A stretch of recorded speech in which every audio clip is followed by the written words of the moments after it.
আমরা অধিকাংশ ক্ষেত্রে অন্যের জন্য নিজের আখিরাত হারাই, অধিকাংশ ক্ষেত্রে। যেমন মানুষ গীবত করে কার বলেন তো? যাকে অপছন্দ করে।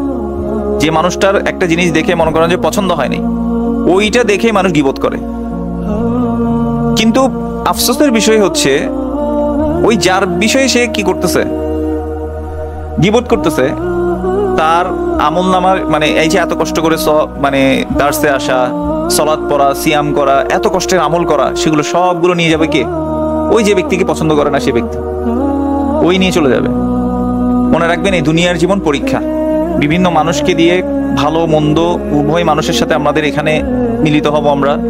এদের মাধ্যমেই মানে এদের সাথে একসাথে গিয়ে আমাদের এই দুনিয়ার জীবনটা যাবে। কিয়ামতের দিন আমাদেরকে জিজ্ঞেস করা হবে না কি হয়েছিল, এটা জিজ্ঞেস করা হবে না, কারণ কি হয়েছিল এটা আল্লাহ ভালো করে জানেন।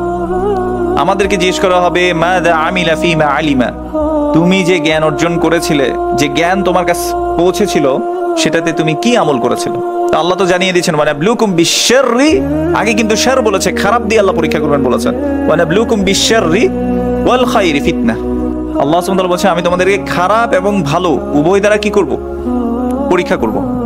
তাহলে আল্লাহ খারাপ দিয়ে পরীক্ষা করবেন, কিছু মানুষ খারাপ আসবেই, যাদের ইয়াটা ভালো না তারা আসবেই।